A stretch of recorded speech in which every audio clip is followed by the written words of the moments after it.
Quando Rondo murder. It was a retaliation to King Von getting killed. For that. Okay. Yeah, that's what I'm saying. Yeah, who's the first one to get mentioned of that? What do you mean? One of your guests. We all thought that was a bad drug deal, weed deal. You know that.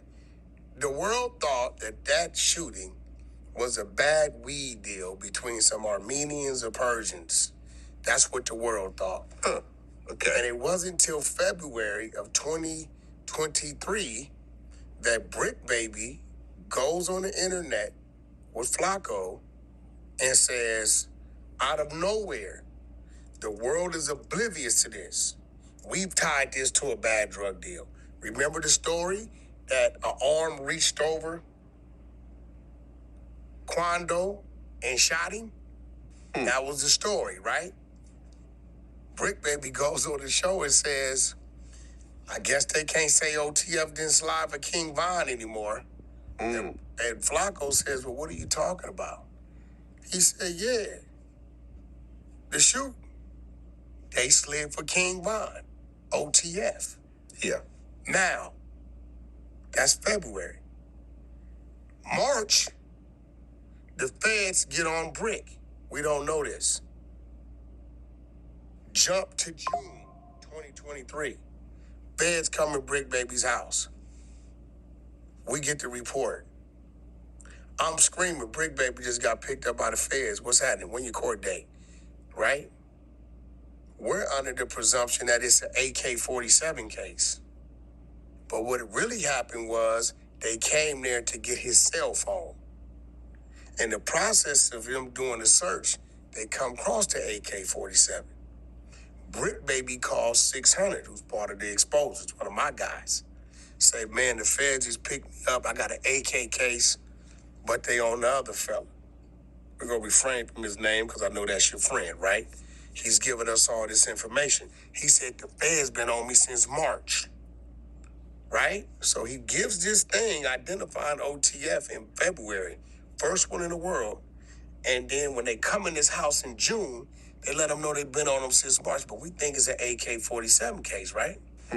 Come to find out, when we applied pressure last night on Act Show, he wakes up this morning in a panic. He goes on there and starts running his mouth. Yeah, the feds came in. They took my cell phone, still haven't given it back, right? If you go in there and look at that report, number 4 is a local guy that was dropping Quando's locations. Oh. Slow down. Number 4 is a local guy that was dropping Quando's locations. Now, after the murder, when Quando went back to Georgia, what did he immediately do? Dropped his flag? There it goes. What was he claiming? Roll 60 script. Where BriccBaby from? Roll 60 script. What you think the police told Quando? That the Roll 60s set him up? Who you think he checked in with? Roll 60s? With who? Okay, I see where you're going with this. I'm not going to say listen, it. Yeah. Listen. I'm not going to say it. No, listen. He's the one that with everything I'm saying, he said. Go pull it up. Him and Flacco.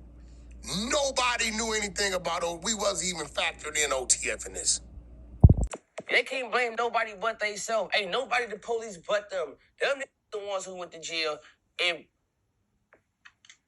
completed the RICO Act on themselves. Because they all went in there and throw each other under the bus, bro. They trying to throw Von under the bus because Von had all the money. And we just blame it on the nigga with the money. Right? And that backfire, gang.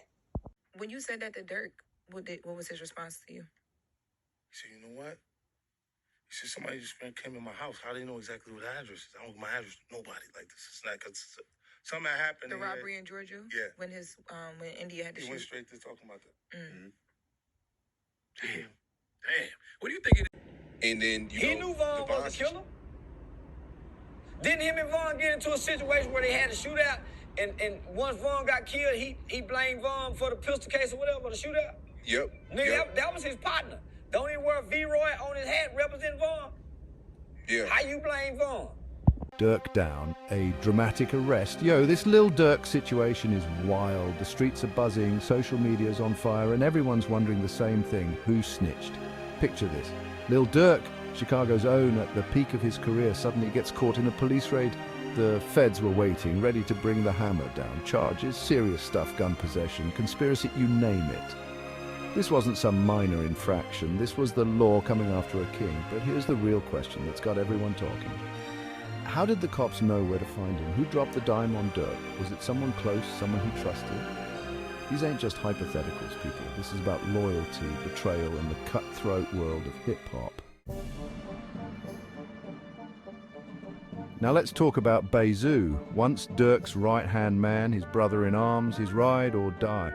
These two, they went way back, shared struggles and triumphs. But lately things ain't been so rosy. Whispers of a falling out, a power struggle, maybe even jealousy brewing beneath the surface. Could this be the reason Bezu flipped? Did loyalty have a price tag, and did the feds flash enough cash to make him talk? Remember, we ain't accusing anyone here, just connecting the dots. The timing is suspect, the tension palpable, and in this game, where street cred is currency and snitching is the ultimate sin, even a whiff of doubt can be enough.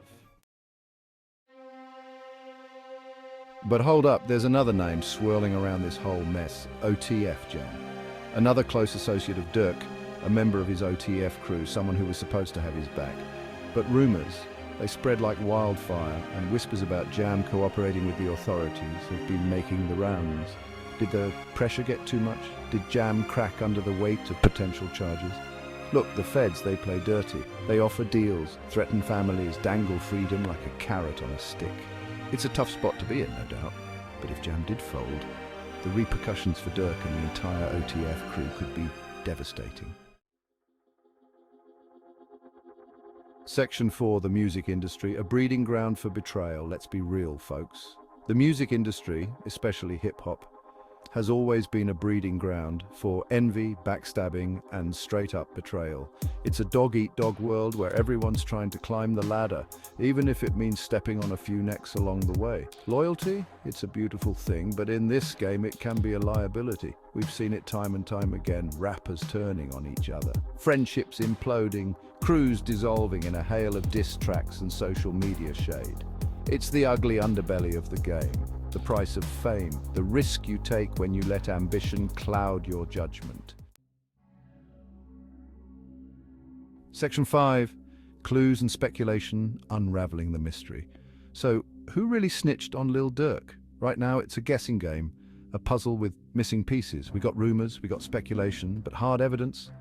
That's what we're waiting for. The feds ain't talking, Durk's team is staying tight-lipped, and Bezu and OTF Jam, they're laying low, probably lawyered up and waiting for the dust to settle. The streets are watching, the fans are waiting, and the stakes have never been higher. In this game of loyalty and betrayal, the truth has a funny way of coming out. It might take time, but eventually the mask will slip, the snake will reveal itself, and we'll finally know who played who.